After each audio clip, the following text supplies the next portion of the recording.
Hello everyone, welcome to Exams Ground.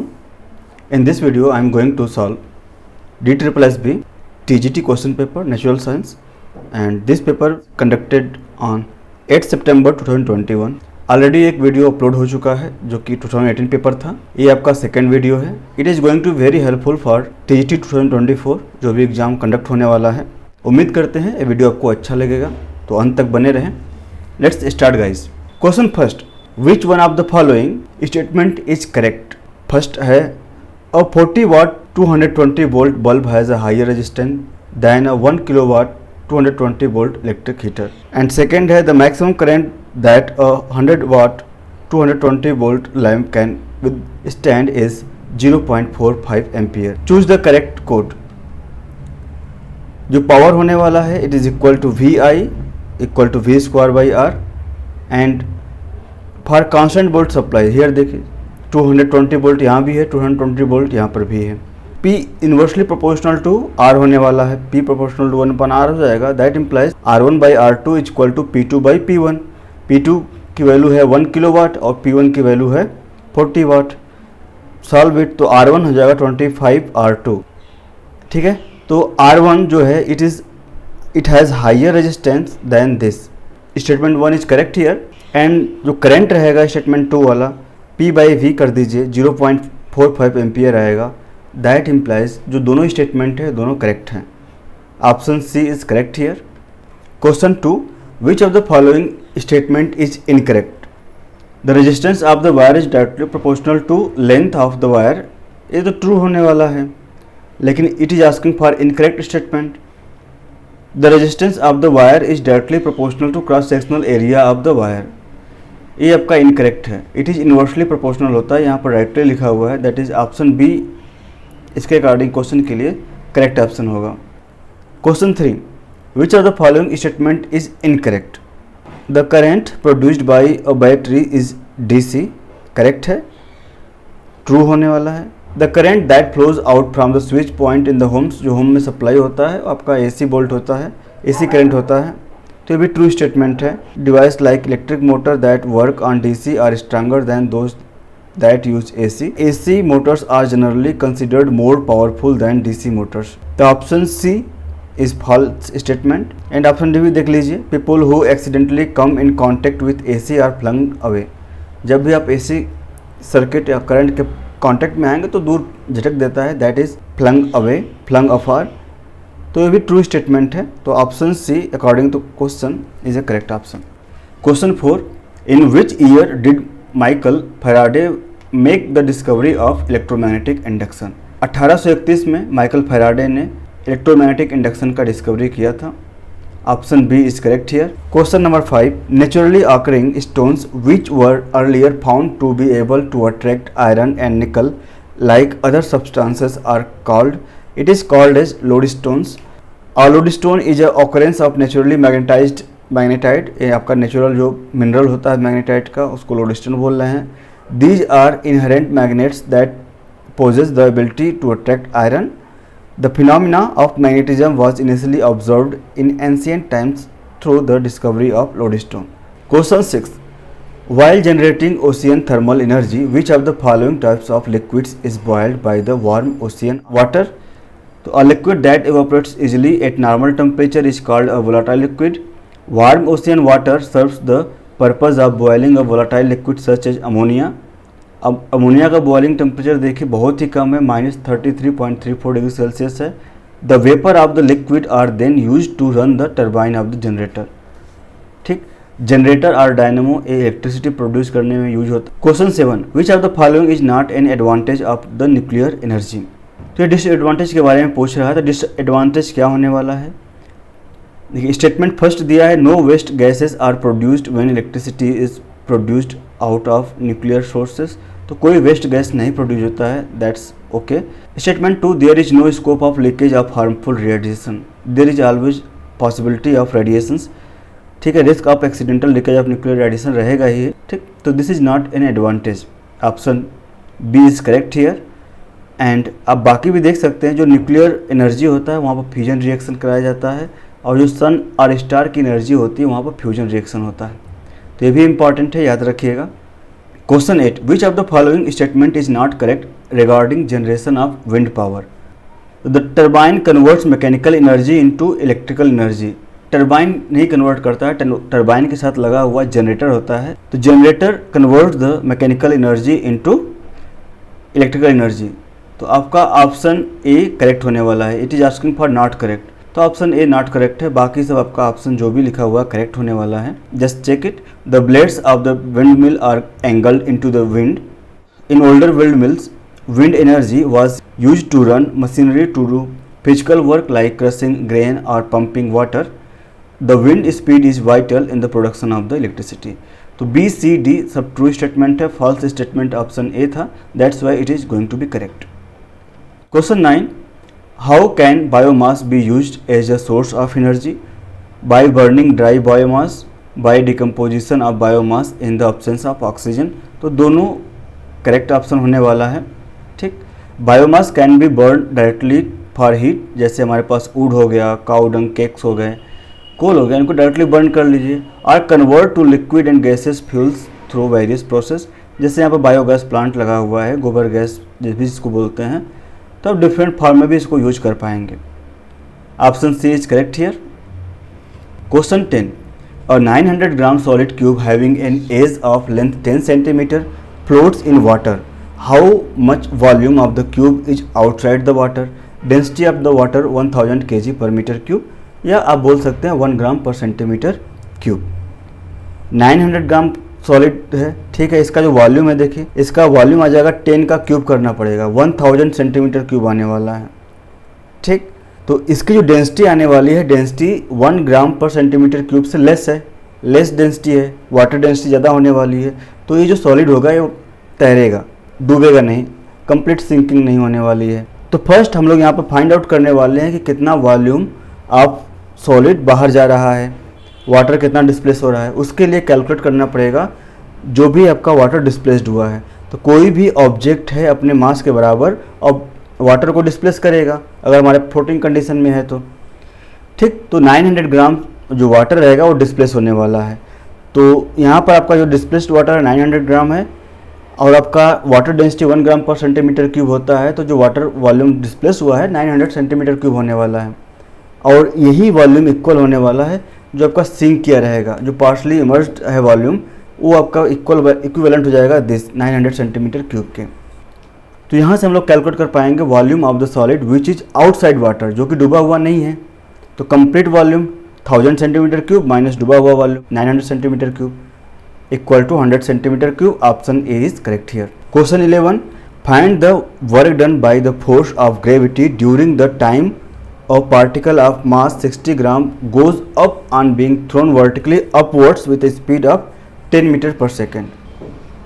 देखिए इसका height निकाल लीजिए, आपका 10 मीटर पर सेकेंड से भेजा गया है। जब ये रेस्ट पे आ जाएगा v इक्वल टू 0 हो जाएगा, इन दैट कंडीशन जो मैक्सिमम हाइट अचीव किया हुआ है वो फाइंड आउट हो जाएगा। तो h equal to 100 divide by 20 that is 5 metre आ गया यहाँ से। वर्क डन बाय ग्रेविटी क्या हो जाएगा mgh, g की वैल्यू माइनस ले लीजिएगा, नेगेटिव लीजिएगा तो -10 पुट करना है, तो यहाँ से वैल्यू आ जाएगा -3 जूल। देखिए ग्रेविटेशनल फोर्स तो डाउनवर्ड काम कर रहा है और जो डिस्प्लेसमेंट हो रहा है अपोजिट डायरेक्शन में हो रहा है, तो जो वर्क डन आएगा यहाँ पर नेगेटिव आने वाला था, दैट्स वाई ये -3 जूल है यहाँ पे। Option A is correct here. Question 12, an elevator weighing 500 kg is to be lifted up at a constant velocity of 0.25 meter per second. What would be minimum horsepower of the motor to be used? G equal to 9.8 meter per second square and there is no frictional loss. देखिए similar question बाकी exam में भी पूछा हुआ है, बाकी paper में भी पूछा हुआ है, DSSB TGT का ही। तो बहुत सारे क्वेश्चन रिपीट भी करते हैं, ठीक है ना, ऑलमोस्ट बस थोड़ा सा न्यूमेरिकल वैल्यू चेंज कर देता है समटाइम्स। सिमिलर टाइप के क्वेश्चन पूछे जाते हैं, इसलिए PYQs देखना बहुत ही इंपॉर्टेंट है। इसको सॉल्व कैसे करेंगे? जो पावर होगा F इंटू वी हो जाएगा, F की जगह पर आप mg पुट कर दीजिए, तो mass into acceleration into v, तो 500। आप इसको सॉल्व करने के लिए डायरेक्ट 10 भी पुट कर सकते थे, डेसिमल में थोड़ा अंतर आएगा, लेकिन यहाँ पे इतना सफिशिएंट गैप है कि आपका आंसर इनकरेक्ट नहीं होने वाला है। तो आप 10 पुट करके भी सॉल्व कर पाएंगे, इजीली सॉल्व हो जाता। इन्होंने 9.8 दिया हुआ, तो एग्जैक्ट सॉल्व करेंगे तो 1.64 हॉर्स पावर आएगा। Option B is correct here. Question 13, which of the following is true about a solid floating with a part of it in the fluid. ये तैरता हुआ कंडीशन है, ठीक है ना। The overall density of the solid is greater than the density of the fluid, A incorrect हो जाएगा। अगर डेंसिटी ज़्यादा होता सॉलिड का तो डूब जाता, फ्लोट कहाँ करता हो। The weight of the displaced fluid equals the weight of the solid. तो आप जो यहाँ पर स्टेटमेंट 2 है, it is going to be correct, तो ओनली स्टेटमेंट 2 करेक्ट होने वाला है। आर्किमिडीज प्रिंसिपल देखिए, the upward buoyant force exerted on a body floating in a fluid whether partially or fully immersed is equal to the weight of the fluid that the body displaces. Question 14. The amount of light entering the eye may be controlled by varying the aperture of the pupil with the help of. देखिए जो pupil होता है इसका जो size control करता है वो iris होगा। आयरिस अपना साइज चेंज करके प्यूपिल का साइज कंट्रोल करता है, और जो प्यूपिल होता है it is used in controlling the light, कि how much light should enter inside the eye system. तो ये जो आपको ब्लू ब्लू कलर का दिख रहा है, कलर्ड पार्ट दिख रहा है, इसको हम लोग आयरिस बोलते हैं। This is iris, okay. And at the centre of the iris this dark side, dark circle, small छोटा सा पैच जो दिख रहा है डार्क सा ब्लैक सा, दिस इज प्यूपिल, ठीक। एंड यही कंट्रोल करता है कि how much light should be go inside. प्यूपिल regulate the end controls the amount of light entering the I, and iris is a dark muscular diaphragm behind the cornea that controls the size of the pupil. So iris is the correct answer. Question 15. Of an eye contains about 1 million optic nerve fibers which transmit information to the brain. तो जो brain को information send करता है किसके through जाता है, optic nerve के through जाता है, और ये इमेज कहाँ बनता है, रेटिना बनता है, और रेटिना से कनेक्ट होते हैं। तो देखिए ये पार्ट आपका रेटिना है, रेटिना से ऑप्टिकल नर्व कनेक्टेड होते हैं, ठीक, और ये आपको ब्रेन तक सिग्नल भेजता है। The eye lens forms an inverted real image of the object on the retina. The retina is a delicate membrane having enormous number of light sensitive sales. The light sensitive sales gate activated upon illumination and generate electrical signals. These signals are sent to the brain via the optic nerve. Question 16. Which of the following is are true? Statement first है, the power of a converging lens, that is convex lens, is positive, correct है. Statement 2, the power of a diverging lens is negative, ये भी true है। दोनों statement true होने वाले हैं। Option C is correct here. एक कॉन्वेक्स लेंस है, लाइट को बेंड करके एक पॉइंट पर कन्वर्ज कर रहा है, ठीक। और जो देखिए डिस्टेंस है, जो फोकल लेंथ है right side of the optic centre है, ये आपको ऑप्टिकल सेंटर बोलते हैं, इससे राइट साइड में रहेगा तो आपको पॉजिटिव डिस्टेंस लेना होता है। तो जो फोकल लेंथ रहेगा कॉन्वेक्स लेंस का वो पॉजिटिव होता है। While in the case of concave lens जो फोकल लेंथ होगा, फोकल पॉइंट किधर लेफ्ट में है, left to the optic centre, और जो फोकल लेंथ होगा वो नेगेटिव होगा। And power of a lens defined as 1/f where f is measured in metre. तो इसके लिए पॉजिटिव पावर रहेगा और कॉन्केव लेंस के लिए नेगेटिव पावर होगा। तो C both 1 and 2 statement are correct. Question 17. The appearance of sound to a human ear is objectively characterized by which of the following parameters? तो इसमें देखिए फ्रीक्वेंसी, इंटेंसिटी, वेव फॉर्म सभी role निभाने वाले हैं। All are playing their roles. तो option A that is 1, 2 and 3 are correct. जो speed होता है, साउंड होता है, sound is a longitudinal wave. इसमें आपका alternate, compression and rarefaction बनते हैं, ठीक। दो क्रेस्ट के बीच का जो डिस्टेंस होगा उसको लेमडा बोलेंगे। एंड एक साइकिल कंप्लीट करने में जो टाइम लगता है उसको टाइम पीरियड बोला जाएगा। एंड एक सेकेंड में जो जितने भी कंप्लीट साइकिल रहेंगे उसको हम लोग फ्रिक्वेंसी बोलने वाले हैं, ठीक। और आपका ये सभी रोल प्ले करने वाले हैं। Then option A is correct here. Question 18. Which of the following statement is are true? The disturbance produced by source of a sound is always a sine wave. Always sine wave नहीं होगा, it may be sine or cosine. The disturbance produced by source of a sound is never a sine wave. ये भी incorrect है, it may be a sine wave or cosine wave. The disturbance produced by source of sound is not always a sine wave. That's okay, not always a sine wave, it may be a cosine wave, or you can say that it is a sinusoidal wave. Statement 3 true है। and 4 देखिए, a pure sine wave has a unique frequency.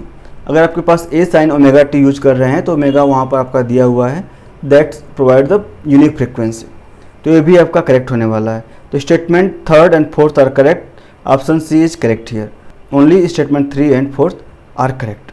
The motion of the vibrating objects can be represented by a sine और cosine function resulting in a sinusoidal wave.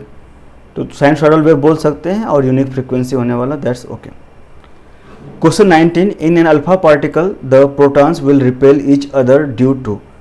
देखिए proton के बीच में दो force लगने वाले हैं, एक तो रिपल्सन होगा, जो रिपल्सन होता है वो सेम चार्ज की वजह से होता है, तो वहाँ पर कूलम्बिक रिपल्सन आ जाएगा। And there is also a attractive force that is nuclear force, strong nuclear force भी वहाँ पर काम करता है क्वार्क्स के बीच में, ठीक। तो हमारे पास जो यहाँ पूछा हुआ रिपल्सिव फोर्स के पूछा हुआ तो कूलम्बिक आने वाला है, तो कूलम्बिक फोर्स यहाँ पर रिपल्सन का काम करने वाला है, ऑप्शन ए करेक्ट है। Question 20, the density of water at 4 degree Celsius is. 4 degree Celsius पर जो डेंसिटी ऑफ वाटर होता है हाईएस्ट होता है और इसकी जो वैल्यू होगी 1000 kg per metre cube, you can also say that 1 gram per centimetre cube. यहाँ के लिए ऑप्शन ए करेक्ट होने वाला है। Question 21, frequency higher than are called ultrasonic sound और अल्ट्रासाउंड। 20 किलोहर्ट्ज से ज़्यादा जाएंगे तो इसको हम लोग बोलते हैं अल्ट्रासाउंड, और अल्ट्रासोनिक जो ऑडिबल रेंज होता है for a human being it is 20 hertz to 20 kilohertz, more than 20 kilohertz ultrasound. Question 22, which of the following is the maximum acceleration of the bus in which a box lying its floor will remain stationary, given that the coefficient of static friction between the box and the bus floor is 0.14 and gravitational acceleration equal to 10 metre पर second square. Gravitational acceleration दिया हुआ है and इसका मास दिया हुआ है, तो यहाँ से हम लोग फर्स्ट कैलकुलेट कर लेंगे इसका जो नॉर्मल फोर्स रहेगा। तो नॉर्मल फोर्स यहाँ से Fn निकाल सकते हैं, m इंटू जी आएगा, ठीक है, mg आ जाएगा नॉर्मल फोर्स। तो जो फ्रिक्शनल फोर्स होता है आपका वैल्यू होगा म्यू एस Fn, ये लिमिटिंग वैल्यू होता है, ठीक, ये लिमिटिंग वैल्यू होगा mu x Fn, that is limiting frictional value is this. जो फ्रिक्शनल फोर्स रहेगा static frictional force F is less और equal to mu s Fn, Fn normal force apply होने वाला है, नॉर्मल फोर्स क्या हो जाएगा mg के बराबर हो जाएगा। पुट कर लीजिए यहाँ पर वैल्यू, तो m into A is less और इक्वल टू 0.14, ये आपका फ्रिक्शन कॉन्स्टेंट दिया हुआ है, एंड mg m कैंसिल कर दीजिएगा, and for the maximum acceleration इसको इक्वल साइन ले लीजिए 0.14 इंटू 10 दैट इज 1.4 मीटर पर सेकेंड स्क्वायर। इतना एक्सेलरेशन मैक्सिमम रहेगा, और इससे थोड़ा सा ज़्यादा कर देंगे तो स्लिप कर जाएगा, गिरने वाला है, अगर लेस रहेगा तो वह स्टैटिक कंडीशन में बना रहेगा। Option D is correct here. Question 23, a batsman hits back a ball straight in the direction of the bowler without changing its initial speed of 10 meter per second. If the mass of the ball is 0.12 kg, determine the impulse important to the ball. Impulse क्या होगा? A long force acting for a very short time. And आपको calculate करना पड़ेगा change in the momentum. तो change in momentum निकाल लीजिए, 2 mv कर दीजिए, mass of the ball into velocity, and it is 2.4 Newton second. Option B is correct here. Question 24, which of the following units of pressure has the correct value? So 1 bar equal to 10 to power 5 Pascal is the correct one, and others are listed below. 1 atmospheric pressure is equal to 760 torr, or you can say that 76 centimeter of mercury, and in the Pascal it is equal to 1.013 into 10 to power 5 Pascal. 1 torr equal to 1.33 millibar, 1 torr equal to 133 pascal भी बोल सकते हैं, and 1 torr equal to 1 mmHg। आप इसको भी remember रखिएगा, question पूछा हुआ है। Question 25, the field lines inside the solenoid are in the form of, it is a solenoidal, and inside solenoidal जो आपका मैग्नेटिक फील्ड लाइन्स रहेगा इट इज पैरेलल, तो पैरेलल स्ट्रेट लाइन्स होने वाली है। Option A is going to be correct, और यहाँ पर जो है इंटरसेक्ट नहीं करने वाली हैं तो बी इनकरेक्ट है। कर्व लाइंस भी नहीं होगा और इंटरसेक्टिंग भी नहीं होगा, only option A is correct here. Question 26, which of the following statements is not true? A piece of wire made of lead and tin alloy is used in making fuse. यहाँ पे देखिए ये तो correct होने वाला है, true statement है। ये पूछा है नॉट ट्रू, कौन सा ट्रू नहीं है? The fuse wire is connected to the main source in parallel, parallel में नहीं होता है, it is in the series combination. तो आपका जो ऑप्शन बी है ये फॉल्स होने वाला है, और नॉट ट्रू पूछ रहा है तो option B is going to be correct here. And बाकी भी आप देख सकते हैं, the fuse wire has its melting point lower than the electrical wire, correct होता है, ट्रू स्टेटमेंट है। The fuse wire has high resistance than that of electrical wire, ये भी ट्रू है। A fuse is connected in the series with the device, it protects circuit and devices by stopping the flow of excessive electrical current. And इसका जो है made आप metal ले सकते हैं और alloy with appropriate melting point, for example aluminium, copper, iron, lead, like that. If current greater than the specific value flows through the circuit, the temperature of the fuse wire increases. This causes the fuse wire to melt and circuit to be break. Question 27. Which of the following statement is true regarding the phenomena known as mirage? देखिए जो Miraj formation होता है ये based on the total internal reflection पे होता है। जब भी लाइट डेंसर मीडियम से रेयरर मीडियम में जाएगी तो लाइट जो होगा यह नॉर्मल से अवे हो जाता है, ठीक, बेंड कर जाएगा अवे, ठीक। तो R is greater than I होने वाला है। और एक पर्टिकुलर हम लोग जो इंसिडेंट एंगल है इसको बढ़ाते जाएंगे, जो भी एंगल रहेगा with respect to normal measure करते हैं तो आप एंगल को इंक्रीज करते जाइए, इंसिडेंट एंगल को। एक पर्टिकुलर टाइम पे क्या आएगा, ये जो रे है 90 डिग्री बनाएगा, रिफ्रैक्शन एंगल जो है 90 डिग्री हो जाएगा। And after that if you are further increasing the incident angle then यह आपका रिफ्लेक्टेड हो जाएगा in the same medium. This is the total internal reflection and same phenomena use होता है in the case of mirage formation, ठीक। ये desert area में, रेगिस्तान में फार्म होने वाला है। देखिए वहाँ पर जो एयर रहेगा, बॉटम एयर जो सरफेस के पास रहेगा वो हॉट होता है, ठीक, और उसका जो रिफ्लेक्टिव इंडेक्स होने वाला वो कम होगा। और जैसे जैसे ऊपर जाएंगे हमारे पास एयर कोल्ड होता है और reflective index of that air is higher. तो अपर आपका डेंसर मीडियम हो जाएगा and just below just at the surface आपका रेयरर मीडियम हो जाएगा। जब एक टॉल पेड़ से आपका जब लाइट आएगी तो डेंसर से रेयरर में जा रही है, due to total inter reflection आपको ऐसा कुछ देखने को मिलेगा। देखिए यहाँ पर क्या है, डेंसर मीडियम है और यहाँ पर रिफ्लेक्टिव इंडेक्स ज़्यादा है और ये लाइट क्या कर रही है, टोटली इंटरनल रिफ्लेक्शन शो कर रही है, ठीक। तो ये कुछ ऐसा जाएगा। तो ये लाइट कैसे दिखेगी इसको, अब इसको सीधा ले लीजिए, जस्ट मेक स्ट्रेट लाइन। यहाँ पे एक लाइट आ गया आपके पास तो स्ट्रेट लेंगे इसको तो दिखेगा कि ये पर्टिकुलर आपका जो इमेज है कुछ यहाँ फार्म हुआ है, तो इन्वर्टेड इमेज फार्म होने वाला है। The image formed is always inverted, option D is correct here. Question 28, an isotope of is used as a fuel in the nuclear reactor. Uranium के यहाँ पर आइसोटोप यूज किया जाएगा, ऑप्शन ए करेक्ट है, uranium 235 use होता है। Question 29, which are the following sub atomic particle was discovered by J Chadwick in 1932। Electron, proton, neutron, positron, ये सब देख लीजिए। जो डिस्कवरी है इनका थॉमसन ने किया था, इलेक्ट्रॉन का डिस्कवरी 1897 में डिस्चार्ज इन द गैसेस के थ्रू। एंड प्रोटॉन का डिस्कवरी रदरफोर्ड ने किया था 1919 रेडियो एक्टिविटी का एक्सपेरिमेंट में। एंड न्यूट्रॉन का डिस्कवरी किया था चैडविक ने 1932 में रेडियो एक्टिविटी के थ्रू किया था। एंड पॉजिट्रॉन 1933 एंडरसन ने किया था कॉस्मिक रेज के थ्रू। तो यहाँ पर चैडविक के लिए पूछ रहा है, न्यूट्रॉन्स की डिस्कवरी किया था इन्होंने, option C is correct here. Question 30, if we convert 287 Kelvin to Celsius scale we will get. Relation use कीजिए, के जो केल्विन में रहेगा temperature equal to 273 plus degree Celsius वाला टेम्परेचर रहेगा। तो डिग्री सेल्सियस में कन्वर्ट करने के लिए जो के में दिया हुआ वैल्यू -273 कर दीजिए, तो 287 - 273 that is 14 degree Celsius, option C is correct here. Question 31, what percentage does oxygen contributes in the composition of air. यहाँ पर देखिए option B is correct here. ये 21 के आसपास होता है और जो एग्जैक्ट वैल्यू है एनसीईआरटी से लिया गया है। ऑक्सीजन के लिए 20.95 होगा इन द एटमॉस्फेयर, नाइट्रोजन का 78.08 होता है, आर्गन का 0.93 and this is for carbon dioxide 0.036। Question 32, ozone is a molecule formed by how many atom of oxygen. तो 3 एटम इन्वॉल्व होते हैं, O3 बोलते हैं, और ये लेवल रहेगा जो अर्थ सरफेस रहेगा 22 किलोमीटर एबव होता है। तो option C is correct here, 3 atoms होते हैं ऑक्सीजन के। Question 33, the main layer of atmosphere from the surface of earth up to 10 kilometre is called, it is called troposphere. देखिए different हमारे पास लेयर्स हैं।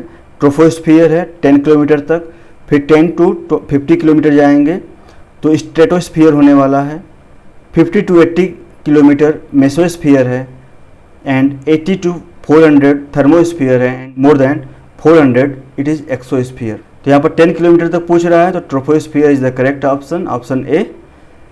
थैंक यू एंड आप लोग preparation करते रहिए।